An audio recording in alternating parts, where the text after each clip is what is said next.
Okay, so I've had enough people recently ask me if I was ever going to tie the third fly in Tom Lentz's big 3 panfish flies. You might recall we did the gill getter and the panfish polecat last year. So, okay, let's tie the third fly in this series. And this one is simply called the Brim Fly, and it is very similar to the other two. It's got a chenille body, a different color back, and then white rubber legs. Now, they are all wet flies, or you could call them nymphs.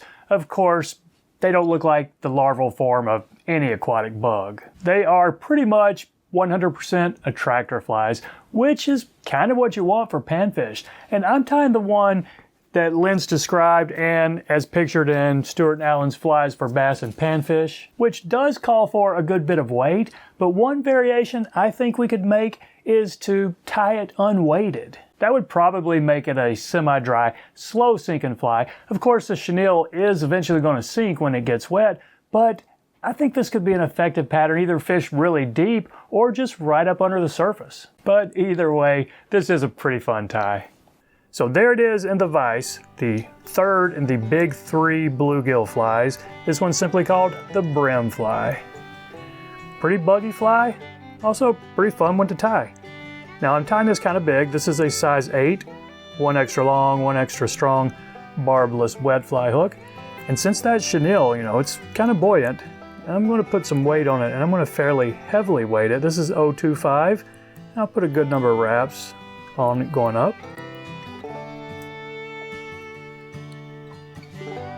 And I want to tie the whole thing with a red thread and a 140 denier, because the head is going to be red, and I don't want to have to change colors at the end, so we'll just do it all with red. But go ahead and put a dam behind it and then up in front of it. Take your thread to the back and leave it in the back. And the tail, white marabou. So just grab a decent sized tuft right here. We're going to make it about a body length. So right there, let's try that. I think that's going to be just fine. Pinch wrap right here. We'll do a couple more. Now, one thing you can do, see that little gap between the weight and where my chenille is? We can use this chenille to kind of fill that in. And to do that, I just put a couple of loose to medium wraps going forward until we get it up there. Okay, we're up there.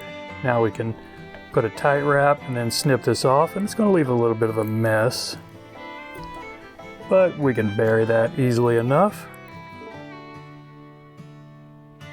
And remember the tip about tying the materials in the reverse order you use them. So the last thing we're going to wrap up is the wing case. So I'm going to tie this in first here.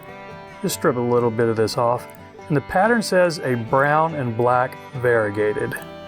Okay, I didn't have that. I had a brown and a black. So I'm going to go with the black.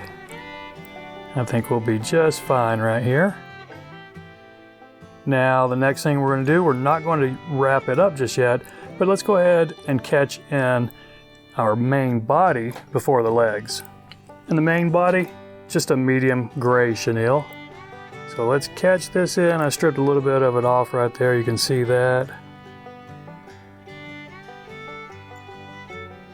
We'll go all the way back to where we're going to wrap it. Okay, I think we're fine right there.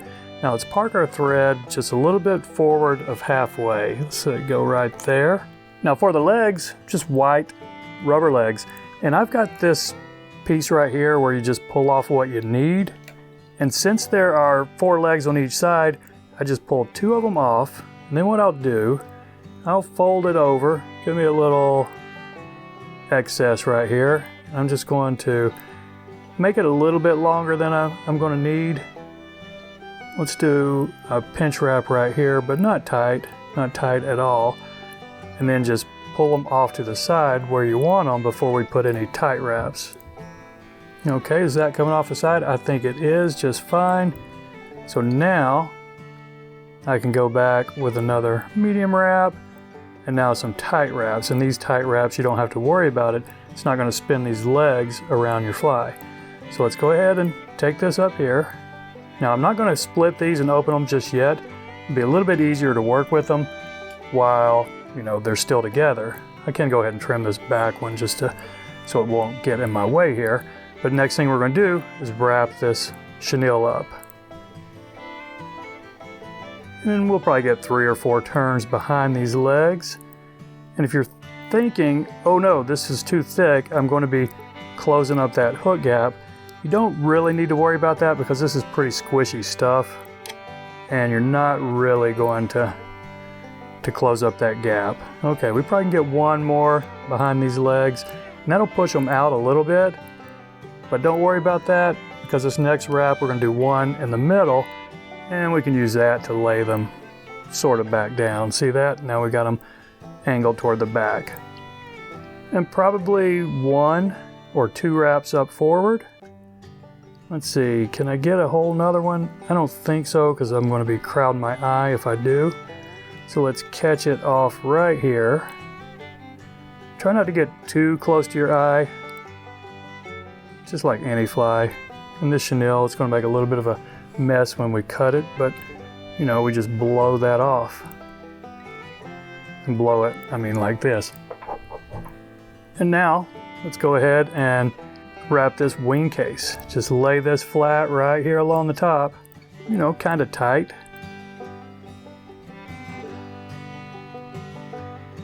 Okay, several wraps going back. And I'm going to have a little bit of fuzz up here by my eye, but we can take our singeing tool to that if we need.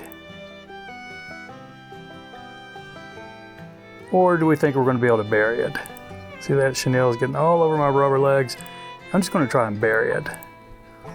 So lick my fingers, just push that back a little bit and take my thread right back behind the eye and then ramp this head up. And a big red head is part of the fly, so don't be afraid to make this pretty big right here. Okay, let's whip finish this right here. Now, let's take care of these legs. So what we do here, just split them like that. So it looks like we just got 2 legs on either side, but what you need to do, well, let's go ahead and trim them to size first. So the front ones, I always make just a little bit smaller than my back ones on any kind of hopper or panfish bug like this. Okay, so that's the length I want. Now take your bodkin or your fingernails, if you have any fingernails, and just split these legs up. I'm going to speed this up because it's going to take me about a minute to make this happen. Okay, that's the front 2. Now let's do it on the back.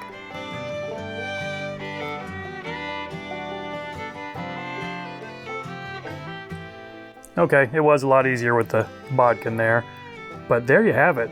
Do we have any cleanup? Not really, it's kind of messy because I got the chenille sticking to these rubber legs, but that'll go away as soon as we get this thing wet. So that's it, my friends. I appreciate you watching. Y'all take care and we'll see you next time.